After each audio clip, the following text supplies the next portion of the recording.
Arguably, this is probably the toughest video that any hockey or sports-related YouTuber has to make.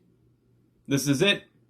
This is the final episode, at least as far as actual games are concerned, for this channel, the Bruins Recap Show. And essentially what that means is, as best as I possibly can, in some capacity, I recap either a certain amount or game by game of the Boston Bruins. And tonight, the Boston Bruins have been eliminated in Game 6 of the second round of the Stanley Cup playoffs to the New York Islanders. And a lot can be said about exactly what occurred, and I'm going to try to put thoughts and words together to express ultimately what happened in this series. It was a tough series, a brutal series, a very physical series, and that's the Islanders' specialty. They are a very physical team. So I think the best way to start of this is the Boston Bruins defense, that by the end of Game 6 was in tatters. By the end of Game 3 was on life support. Hell, if you want to say, after the Washington series, it was okay, but the third pairing was held together by some bubble gum and some duct tape. That third pair being Jeremy Lauzon and Connor Clifton. Both of them had some very good experience in the regular season, but ultimately not as much experience in the playoffs. So the Boston Bruins lose one of probably their best defensive defensemen in Brandon Carlo. He goes down in game number 3, and it shows. Game 4, 5, and 6, all losses by the Boston Bruins, giving up 4 goals, 5 goals, and 6 goals, respectively, to the New York Islanders. That's not a coincidence. Brandon Carlo is the anchor of this Bruins defense core. And you could say, and that is no disrespect to Charlie McAvoy, who's going to be the captain of this team one day, but he is a more offensively minded defenseman than Brandon Carlo. Brandon Carlo is very much more a stay-at-home, big body, and the Bruins just lacked big bodies in front of the net.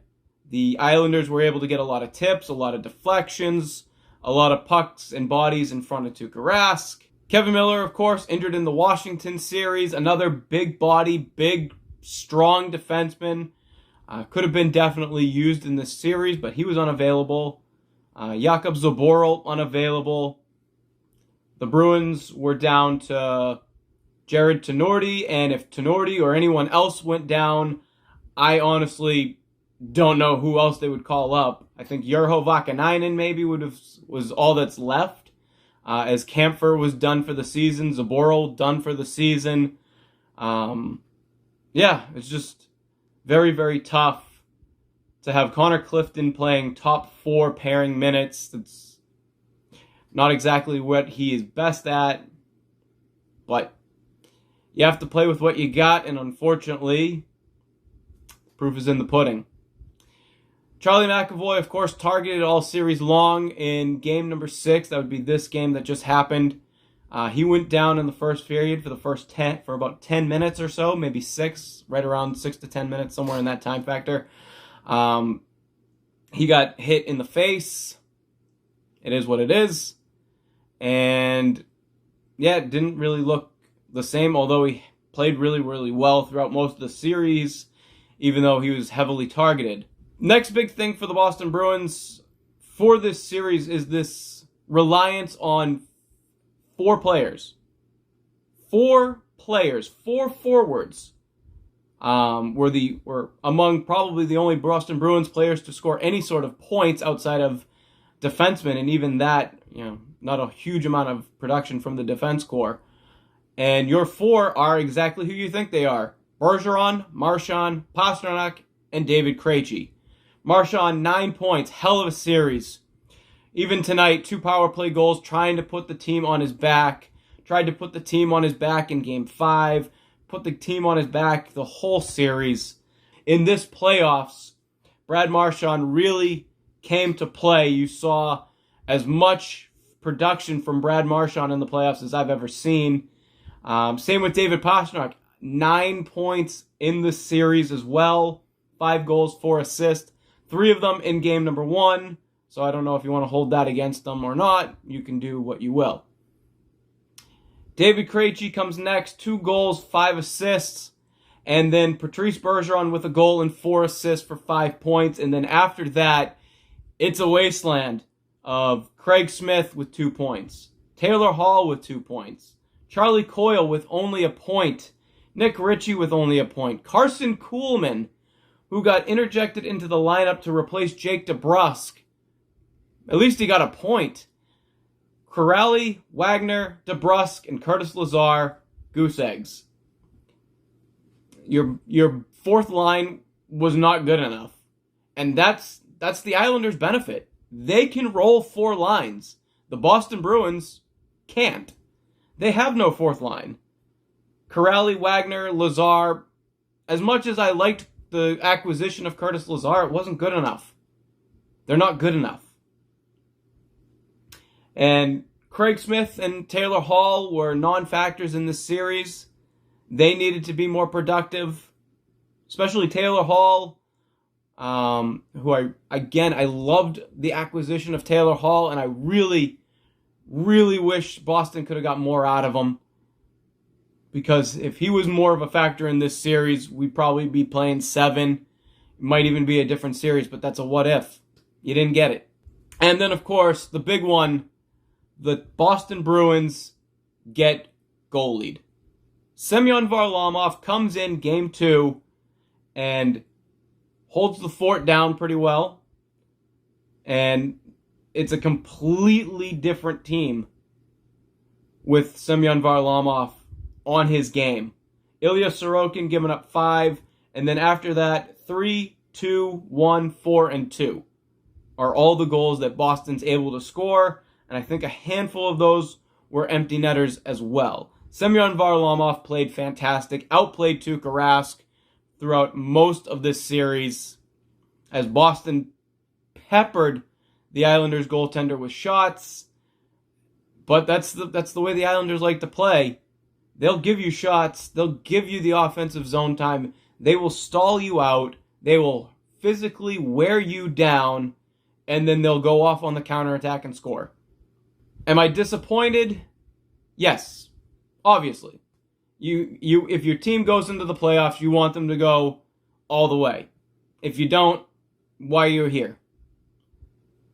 Am I still impressed that they got this far? Yes, considering where we were a handful of months ago, where I was literally screaming into this camera that the Boston Bruins have no depth scoring over and over again. We've gotten much better than that with the acquisition of Taylor Hall again, but we get into a circular firing squad where we say Taylor Hall needed to be better. There's a lot of question marks for the Boston Bruins in the offseason. There's an expansion draft coming up. Who do you protect? I mean, obviously, Bergeron, Marchand, and Pastrnak are top 3 that you protect. You're not letting those guys go anywhere. And I don't believe they can with the no movement clause, but I'd have to go into that in detail. A lot of these are going to be addressed in a bigger, later kind of video that I can do when I'm probably in a better mood and probably not doing this immediately after a playoff game, and I have a little bit more time to do the research. So there's the expansion draft, like I said, unrestricted free agency, and there's some big ones. Tuukka Rask is an unrestricted free agent.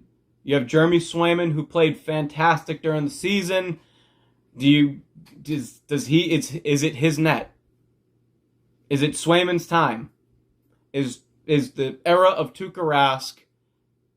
As good as he has been, and as bad as he has been, because if you ask two people from the city of Boston, they will give you two distinctly different opinions of the Boston goaltender Tuukka Rask. Sticking with goaltenders, Yaroslav Halak's a free agent. He lost the backup job to Swayman going into the playoffs. He had COVID. He came back. He didn't look great. He still looks very good as a backup. So I don't know if you keep Halak, move on. I don't know if you move on from both goaltenders. Again, we can go over all of this at a later time. Taylor Hall, who I hope the Boston Bruins bring back because they need the scoring that he provides. Sean Kuraly's a free agent. And quite honestly, after this season, I don't want Sean Kuraly to come back. I know it's harsh, but you're not producing. It is what it is. And David Krejci, is this it for David Krejci? He's up in his upper to mid-30s, 35, 36, somewhere in that ballpark, among one of the oldest players on the Boston Bruins this season. Is he going to move on? What's his status? So, there's that to be discussed. And Jake DeBrusk. What are the Boston Bruins going to do with Jake DeBrusk? Because there's a disconnect there. And Jake DeBrusk isn't where we want him to be. Jake DeBrusk should be playing in Taylor Hall's spot. Jake DeBrusk should be a top 6 forward, but he's not. He's a bottom 6 forward, and that's what he is. And honestly, if you look at the third line with Nick Ritchie, I'd rather have Nick Ritchie over Jake DeBrusk. Nick Ritchie brings a more physical game. You put him on the fourth line with, Lazar. Maybe that means you get Sean Kuraly, put him in place of Sean Kuraly. I don't know if that makes your fourth line any better. But again, we can go through this at a later date with Jake DeBrusk. He's definitely somebody who I don't think the Boston Bruins are going to protect going into the expansion draft. And then, of course, Andre Kasha, who again, in the playoffs, not available, not healthy, hurt again. What's his status with the Boston Bruins? Can he stay healthy for a full 86-game season, which we are looking to have next year? So, I guess that's all I got. Again, it's a tough video to make. I don't know if I'm going to edit this at all or if I'm just going to let this go as is. I'll watch it back, see how it goes. But I want to thank you for all of the support this season. Specifically, for 1 month, you gave me my best numbers I've ever had. I appreciate it so much. So, follow me on all my social medias. I got to figure out what I'm going to do with them going forward. I'm sure I'll do something. I have a TikTok. I'm sure I'll keep that somewhat hockey related. Figure it out. But thank you very much for everything that you as viewers provide for me as a creator. I love you guys, whoever you are, whenever you watch this. Thank you. And I will see you next time on the Bruins Recap Show.